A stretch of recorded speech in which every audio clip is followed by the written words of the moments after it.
Usai tak lagi dukung Anies dan keluar dari koalisi perubahan, Demokrat kini mencari mitra koalisi baru. Salah satu yang menjadi perhatian adalah soal kode yang dilempar sejumlah politisi Demokrat ke PD Perjuangan. Seberapa besar peluang Demokrat merapat ke PDIP? Kita bahas bersama Direktur Eksekutif Carta Politika Yunarto Wijaya. Selamat petang, Mas Toto. Selamat petang, Mas Ibrahim. Mas Toto, awal kode dari SBY pujian terhadap Ganjar dan juga Prabowo. Kemudian kemarin Mas Ahaye singgung nama Soekarno di pidatonya. Terakhir, Benny Kaharman menyebut Megawati tidak pernah jahat. Apa yang Anda baca dari komunikasi dari elit Demokrat ini, Mas Toto?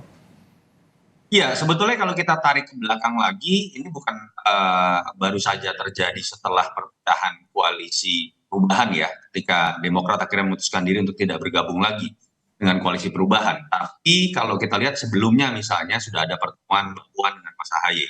Itu punya nilai bobot lebih besar dibandingkan dengan pertemuan partai-partai lain karena dalam sentimen historis banyak yang mengatakan hampir tidak mungkin partai ini bahkan untuk membuka komunikasi.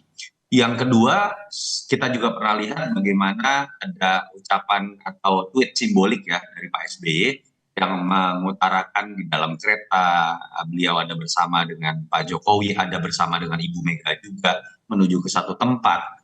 Saya pikir itu kan sebuah bahasa simbolik, menunjukkan keterbukaan bahkan keinginan dari Pak SBY untuk bersama dengan Ibu Mega. Walaupun konteksnya saat itu belum tentu kita bisa sebut dalam konteks koalisi Pilpres karena saat itu Demokrat masih dalam barisan koalisi perubahan. Jadi kalau dilihat dari sisi itu menurut saya memang terlihat sekali bahasa komunikasi terutama yang dikeluarkan oleh Partai Demokrat memang ada keinginan untuk kemudian bergabung dengan koalisinya Mas Ganjar. Dan kalau kita baca dalam situasi aktual, hal-hal yang tadi Mas Ibrahim sebutkan saya pikir menjustifikasi apa yang tadi saya ceritakan jauh ke belakang. Nah, kalau kita lihat lebih ke belakang lagi pun, kenapa sih misalnya cenderung lebih ke Mas Ganjar dibandingkan dengan Pak Prabowo?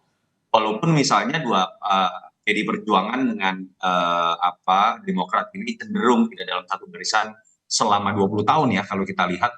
Karena memang kalau kita baca bagaimana persepsi mengenai konflik yang ada di antara dua partai ini, PD Perjuangan dengan Demokrat, mereka tidak berbeda secara ideologis dalam konteks ekstrim seperti PKS dengan PD Perjuangan, atau misalnya ada tuduhan-tuduhan yang sifatnya konfliktual ya, misalnya seperti terjadi antara Nasdem dengan PDI Jadi Perjuangan. peluangnya rekonsiliasi besar antara Megawati dan SBY di sini.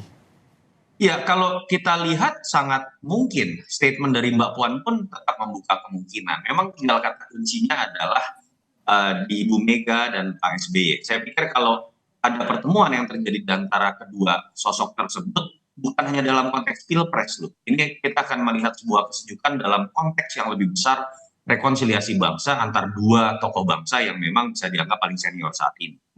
Walaupun tadi tokoh bangsa bukan konteksnya pilpres, tapi kan bisa saja ini berpengaruh pada elektoral nih Mas Toto. Kalau hitung-hitungannya, gambarannya, efeknya lebih banyak bagi Demokrat itu kemana ketika merapat ke Ganjar atau ke Prabowo nih Mas Toto? Iya, saya pikir keduanya bisa dikatakan dalam posisi berimbang ya, karena partai ini kan kita tahu partai yang memang cenderung garis komandonya ini terpusat pada nama Yudhoyono. Jadi ketika Mas Ahaye dan Pak SBY sudah memutuskan, saya pikir secara otomatis mereka tidak terlalu sulit untuk menyulitkan barisan. Apalagi kalau dibingkainya dalam konteks rekonsiliasi besar yang saya pikir sulit untuk ditolak oleh siapapun. Tetapi kalau memang dilihat dari sisi waktu, alangkah baiknya memang andai kata pun ada keinginan masuk ke dalam koalisi Mas Ganjar, sebelum kemudian dikeluarkan nama cawapres Mas Ganjar, lebih baik kemudian Demokrat sudah masuk dalam barisan koalisi ini. Sehingga kemudian tidak terlihat sebagai partai yang menginform belakangan, tapi menjadi bagian dari pengambilan keputusan strategis pada saat nama capres dan cawapres diumumkan. Saya pikir itu momen yang tepat sebelum nama cawapres dari Mas Ganjar diumumkan. Tapi ini ada simbiosis mutualisme nggak bagi yang sedang dicarinya, misalnya Ganjar dan juga Prabowo-nya ketika Demokrat merapat nih? Hitungan elektoralnya bagaimana? Sudah tentu ketika kita berbicara pertarungan yang cenderung ketat, dengan masuknya Caimin ke dalam barisan Mas Anies yang bisa menopang kelemahan Mas Anies di Jawa Timur, kan pertarungan cenderung lebih merata nih sekarang. Ada variabel komplementer yang sudah dimiliki oleh sosok yang paling lemah dalam hal ini Mas Anies dibandingkan dengan Prabowo dan Ganjar. Dalam konteks itu, masuknya satu partai baru itu akan sangat berpengaruh. Jadi dalam konteks ini Mas Ahaye punya harga mahal juga menurut saya, terutama buat konteks persaingan ketat antara Pak Prabowo dengan Mas Ganjar. Dan ketika berbicara mengenai keuntungan buat Demokrat, memang harus diakui mungkin saat ini preferensi pemilih Demokrat cenderung lebih mudah menerima Pak Prabowo karena 2 pemilu Demokrat tanda kutip mendukung Pak Prabowo. Tapi kalau dalam konteks narasi besar rekonsiliasi itu bisa dibunyikan di hadapan publik konstituen, itu menurut saya bisa menjadi sebuah booster baru ya. Bukan hanya buat Partai Demokrat, tapi terutama buat PDI Perjuangan. Mas Toto, tapi masih bisa nggak sih untuk saat ini, di momen saat ini, Demokrat propose AHY sebagai bacawa pres bagi keduanya misalkan, masih memungkinkan tidak atau bisa menurunkan daya tawarnya saat ini?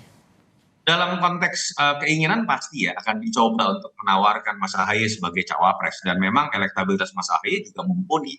Tetapi kalau dalam konteks timing atau kemudian bicara konstelasi terkini, saya pikir Partai Demokrat juga cukup menyadari sikapnya harus lebih realistis karena dia akan menjadi partai yang belakangan masuk, entah itu kepada koalisi Mas Ganjar atau koalisi Pak Prabowo.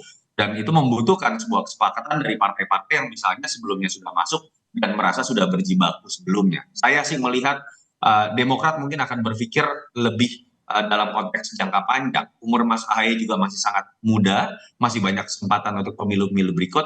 Dalam konteks power sharing, saya pikir mungkin bargainingnya lebih kepada power sharing untuk bicara menteri dan jabatan lain, tapi tidak untuk memaksakan diri untuk level cawapres. Kemarin kan sempat disinggung juga soal Jokowi ini peluangnya kalau menurut Anda peluang lebih banyak kemana nih untuk saat ini Demokrat merapatnya dan timingnya kapan sih lebih baiknya kalau menurut Anda nih, Mas Toto? Ya tadi, sebenarnya ini kan masuk pertanyaan pertama tadi, Mas Ibrahim. Kalau menurut saya narasi besarnya malah akan menjadi sebuah wow effect ketika Demokrat masuk ke dalam koalisi Mas Ganjar. Karena tadi ada narasi besar yang lebih dari sekedar berbicara mengenai kondisi aktual, lebih dari sekedar berbicara mengenai power sharing, tapi sebuah rekonsiliasi dari sentimen historis yang selama ini dianggap menjadi menjadi cacat lah secara sentimen historis baik untuk PDI Perjuangan ataupun Demokrat. Dan kapan waktunya tadi, ketika kemudian Demokrat bisa masuk sebelum penentuan dari cawapres, entah itu koalisi Mas Ganjar atau Pak Prabowo, saya pikir kotel efek juga tetap akan bisa didapatkan, walaupun tidak sebesar ketika Mas Ahaye bisa menjadi cawapres. Dan kurang dari 2 bulan nih pendaftaran capres-cawapres akan segera dibuka. Tentu harus berkejaran juga dengan waktu. Terima kasih Mas Toto Yunarto Wijaya, Direktur Eksekutif Carta Politika telah menyampaikan pandangannya dalam program Kompas Petang sore hari ini.